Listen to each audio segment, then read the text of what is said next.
Objetivo del diezmo y la ofrenda.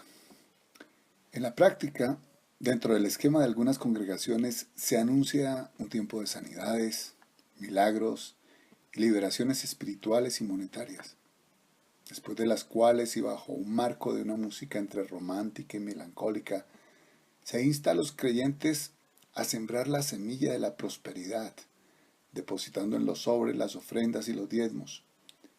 Y mientras esto sucede, acuden a la plataforma algunas personas allegadas al pastor para dar testimonio de cómo les multiplicó Dios el diezmo. Después de este punto, se recogen los sobres y se invita a los nuevos creyentes a hacer la profesión de fe. Los sugieres toman sus datos personales y el número de la congregación aumenta, habiendo enseñado a estos nuevos creyentes que si desean ser bendecidos por Dios, deben aprender desde el inicio a dar su dinero en ese lugar. Debo aclarar que no tengo nada contra el diezmo ni contra las ofrendas. Esto es bíblico. El diezmo no es algo que debemos pagar, sino devolver. Hay que devolverle a Dios que del 100% de lo que nos da, nos pide que le devolvamos el 10% para que haya alimento en su casa. En algunas comunidades judías se practica el diezmo, pero el objetivo de ese diezmo es para suplir las necesidades de las personas de menos recursos de ese lugar. En muchos de los grupos cristianos, estos dineros apuntan a comprar propiedades, ampliar salones de reunión, comprar las últimas tecnologías para que los nuevos discípulos los puedan ver en enormes pantallas. Dentro de los usos de esos dineros están el vivir bien, tener buenas viviendas, carros último modelo, tener una partida para pagar los servicios de seguridad de escoltas, con los cuales se dirigen a todo sitio, porque como siervos de Dios necesitan protección armada por si la protección divina no les llega. Debo aclarar que además de esto, no estoy generalizando esta reflexión, sino exponiendo algo que muchos cristianos no quieren ver y que corren el riesgo de sufrir severa reprensión por parte de Dios el día en que debamos comparecer ante el tribunal de Cristo. Si nos montamos en otros siglos anteriores, descubriremos historias maravillosas de grandes hombres de fe que fueron fieles al llamado de Dios. Estos hombres a lo largo de su servicio consolidaron membresías de miles de creyentes y recibieron mucho dinero. Miremos por ejemplo al señor George Müller. Era un alemán, mujeriego, fue delincuente al comienzo, era estafador porque pues por su rol de conquistador necesitaba dinero y no lo ganaba fácilmente, entonces miraba cómo se podía hacer de él. Pero cuando lo tocó el Señor, este hombre sintió una carga gigantesca por los huérfanos de Londres y le dijo al Señor una cosa: si tú me llamaste, Señor, tú me sostienes. Yo no tengo por qué pedirle plata absolutamente a nadie, ni pasarle cartas a nadie para que me dé plata, porque si mi Dios, el dueño de la riqueza, de la plata y el oro, me llamó, Él me sustenta. Y cuentan sus biógrafos que en ocasiones en los orfelinatos que fundó, a veces no había que desayunar, pero sentaba a los chicos en las mesas. Los chicos preguntaban qué vamos a desayunar y el hombre solamente les decía: Dios proveerá. Y más se tardaba en decir esto que en sonar la puerta. Tocaban a la puerta. Ahí la historia de un panadero que fue inquietado toda una noche por el Señor para que se levantara a hacer una gran cantidad de pan para que les llevara el desayuno a estos muchachos, a estos chicos. Entonces, ¿qué pasa? La historia dice que estos grandes siervos de Dios recogieron mucho dinero porque tenían muchas membresías de gente, miles de personas, como Spurgeon, que llegó a tener 40,000 reunidos en un local, o 100,000, o 10,000. Bueno, la historia habla de enormes multitudes. Pero también la historia habla de que La mayor parte de esos dineros no fue a parar en cuentas de fiducia en el exterior, ni mucho menos en la compra de autos lujosos, o fincas, o barcos, o casas de campo, o en, no sé, en a darle regalos costosos a su familia. Por el contrario, esos dineros fueron de acuerdo al mandato del profeta Malaquías, fueron a proveer alimento en la casa de Dios, fueron a ayudar a los de menos recursos, fueron a parar en los planes de evangelización que no incluían paradas en Europa, en las grandes tiendas de moda para llevarle regalos a sus parientes, o cambiar el vestuario de la esposa del pastor. Si tú eres siervo de Dios y tienes una nutrida congregación, hermano, te invito a que entres en la presencia de Dios en oración y sopeses esta pequeña reflexión que no busca acusar a nadie, sino alumbrar un poco respecto al punto del dinero, por amor del cual muchos siervos están desviando su llamado. Jesús dijo que no se podía servir a dos señores, porque se amaría a uno y se odiaría al otro. No se puede amar a Dios y a las riquezas. En muchos mensajes se habla de que viene la apostasía y hace suponer que son prácticas que se darán en ámbitos fuera de las congregaciones, pero ignoran que la apostasía ya está aquí. Hace varios años se infiltró bajo el rótulo del Evangelio de la Prosperidad. Ya no se habla de negar la vida del yo, ya no se habla de depender de la dirección del Espíritu. A cambio de esto se enseña a hacer pacto de dinero con Dios. El apóstol Juan dice respecto a Jesús, dice, en él estaba la vida, y la vida era la luz de los hombres. Reflexionemos en este pedazo. Si yo tengo la vida de Dios, tengo que tocar esa vida, porque esa vida me garantiza que voy a tener luz. Pero sigamos. Una mujer viene al pastor a comentarle que su esposo es un alcohólico, que la trata mal.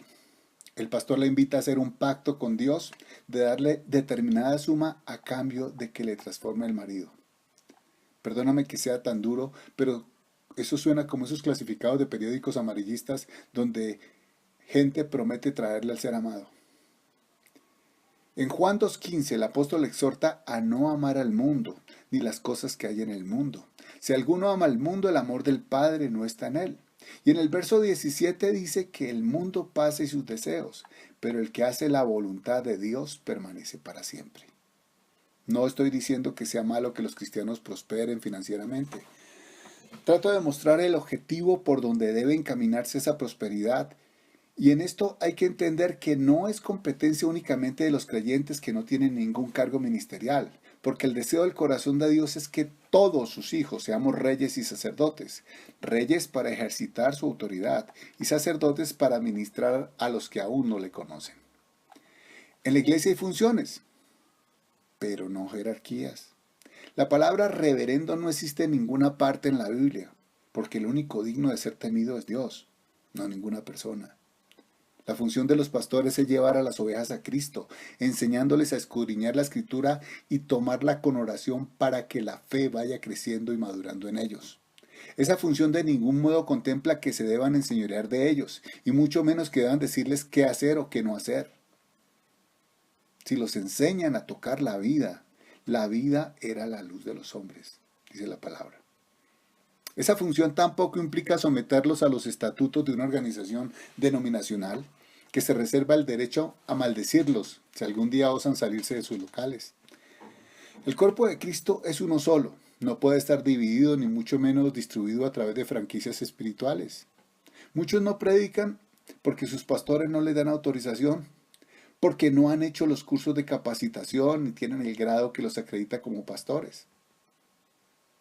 Me pregunto, ¿acaso Jesús no le dijo a sus discípulos el día que descubrieron que había un hombre predicando el evangelio y no hacía parte de ellos? Maestro, hemos encontrado un hombre que está hablando también lo que hablamos, pero no está con nosotros. Jesús, ¿qué le dijo? El que conmigo no recoge desparrama. De este modo, Jesús los exhortó a que no se lo impidieran. Si alguien siente el llamado a abrir una obra, le vienen a preguntar, ¿quién es tu pastor, hermano? O más allá, ¿y qué grupo denominacional es tu cobertura? O perdón, no lo hablen así, le dicen, bueno, ¿y cuál iglesia le está dando cobertura? Yo pregunto, ¿esto está en la palabra de Dios? Las iglesias mencionadas en el capítulo 2 de Apocalipsis que son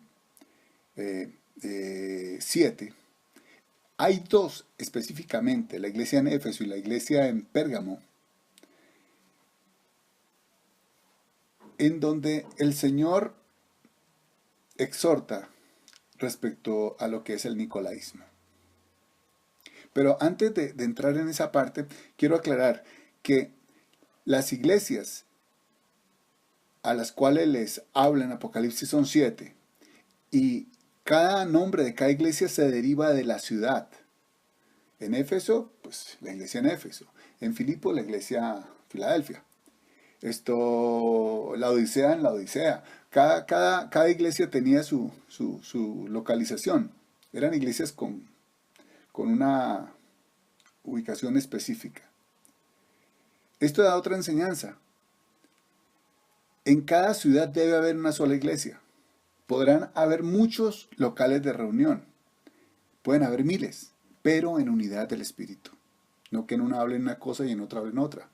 El apóstol Pablo nos exhorta a que se hable una sola cosa, a que hablemos todos una sola cosa. Sin embargo, en la práctica, de acuerdo a los estatutos de cada denominación, hay un celo permanente en que no se les roben las ovejas porque son activos de sus respectivas misiones. Los miran como plantas de un vivero que fueron sembradas en ese lugar y no pueden salir de allí ni hacer nada diferente a sentarse los domingos en una banca, a escuchar las maravillosas predicaciones de su pastor, a llenar los sobres de los diezmos y las ofrendas y a escuchar que su iglesia es la mejor. Llegando algunos al extremo de creer que son los únicos autorizados por Dios para dar unción. ¡Ay! De aquellas iglesias que no vengan a su llamado de ministración, porque mejor dicho, perdieron el año. Hay dos iglesias en Apocalipsis, como decía anteriormente, en las que Dios menciona la palabra Nicolaitas, obras y doctrinas que Dios abomina. A Éfeso le dice, tienes allí los que hacen las obras de los Nicolaitas, las cuales yo abomino. Y el mensaje a Pérgamo dice, tienes allí los que retienen la doctrina de los Nicolaitas, las cuales yo abomino. Cuando hay una tendencia y después se vuelve enseñanza, la abominación se hace más grande. Se le pregunta a un pastor de denominación quiénes eran los Nicolaitas y responden con la definición de la concordancia. Los Nicolaitas eran seguidores de un tal Nicolau, que fue un rebelde y enseñó herejías. Sin embargo, lejos de la realidad. ¿Por qué? Porque Nicolaita viene de dos palabras griegas. Nikao, que significa el que prevalece, y laos, sobre los legos o los ignorantes. Dios no quiere que en su pueblo haya legos o ignorantes. Dios quiere que todos tengamos acceso a la palabra. ¿Por qué la cristiandad se desvió tantos años con el catolicismo? ¿Por qué cerraron la palabra de Dios para seguir doctrina de hombres? Pero cuando se volvió a abrir la palabra, ya la luz de Cristo volvió a entrar y ya empezamos como a tener la opción de conocer realmente quién era Dios. Porque la palabra de Dios dice, mis palabras son espíritu y son vida.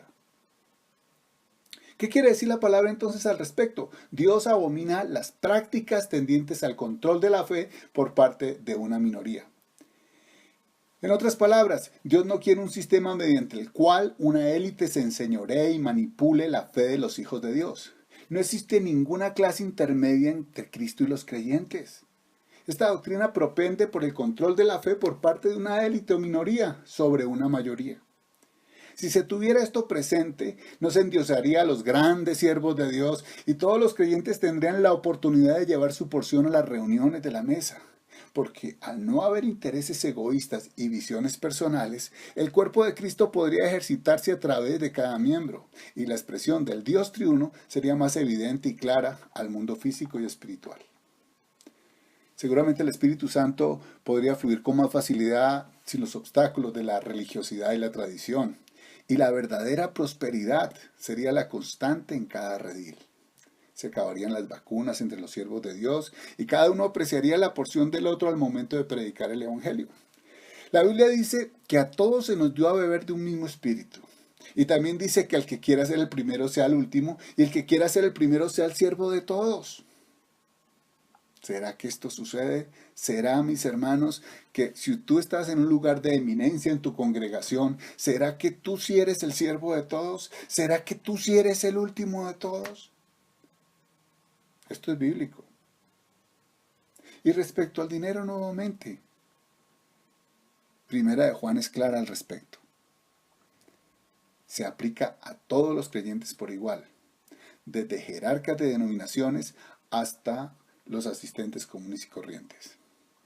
Dice este pasaje de la Biblia: en esto hemos conocido el amor, en que Él puso su vida por nosotros.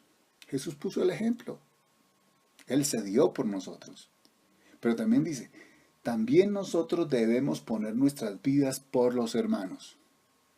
Pero el que tiene bienes en este mundo y ve a su hermano tener necesidad y cierra contra él su corazón, ¿cómo mora el amor de Dios en él? Mis hermanos, el diezmo es para que haya alimento en la casa de Dios. Hay muchos hijos de Dios con muchas necesidades, pero qué bendición que hay una congregación grande donde la gente siembre económicamente, en ofrendas, siembre en diezmo. Amén. Y que los siervos saquen su porción, los que estén en cargos de eminencia saquen su porción, pero no atesoren. Muchos de ellos dicen que son los levitas, que su heredad es Dios. Esto es mentira. ¿Por qué? Porque el sacerdocio levita ya quedó proscrito con la venida de Cristo, porque Cristo no vino según el orden de Leví, sino según el orden de Melquisedec. Los levitas surgieron por un pecado de idolatría en el desierto. Los israelitas hicieron un becerro de oro y le atribuyeron el poder de Dios a ese becerro, y Dios se enojó y Moisés dijo, ¿quién está conmigo? Y por Jehová. Y entonces los levitas se levantaron, mataron a 3000 algo de israelitas rebeldes, y entonces Dios estipuló el sacerdocio levítico, pero no porque Dios quisiera que eso fuera así siempre. Por eso tiene que venir un nuevo sacerdocio. Lo podemos encontrar en Hebreos. Dice que él no hizo ningún juramento, Leví, pero sí hizo un juramento a Jesús. Tú eres sacerdote para siempre, según el orden de Melquisedec. Por ahí viene Jesús. Entonces, hay que tener claro que el cuerpo de Cristo está lleno de reyes y sacerdotes. Todos tenemos que ejercitar nuestro sacerdocio. Entonces, ¿cómo vamos a hacerlo todos? Mire, cada uno puede tener 1 o 2 discípulos. Enséñelos, pastoréelos, guíelos. Y cuando ya hayan madurado, ellos pueden tomar también 2 discípulos. Y así se va extendiendo el evangelio. El asunto aquí no es de formar congregaciones grandes. Se trata de que el evangelio sea predicado hasta el último rincón de la tierra. Pero aquí no es un asunto de en qué denominación estoy. O como dice Juan, cuando Jesús se encuentra con la samaritana, que la mujer le dice, bueno, tú eres profeta, dime, a ver, ¿en qué monte debemos adorar? ¿En este o en aquel? Porque los judíos adoran aquí, nosotros adoramos allá. Jesús, ¿qué le responde a esta mujer? La hora es y la hora viene en que los verdaderos adoradores adorarán al Padre en espíritu y en verdad. Porque tales adoradores busca a Dios que le adoren. Entonces, la relación con Dios es un asunto de vida, no de organizaciones. La relación con Dios es un asunto orgánico, no organizacional. El asunto con Dios es un ir a la cruz constantemente y dejar, como dice Gálatas 2:20, que sea Cristo el que viva en mí. Las cosas que ahora vivo en la carne, las vivo en la fe del Hijo de Dios, el cual me amó y asimismo se dio por mí. Hermanos, que Dios les bendiga.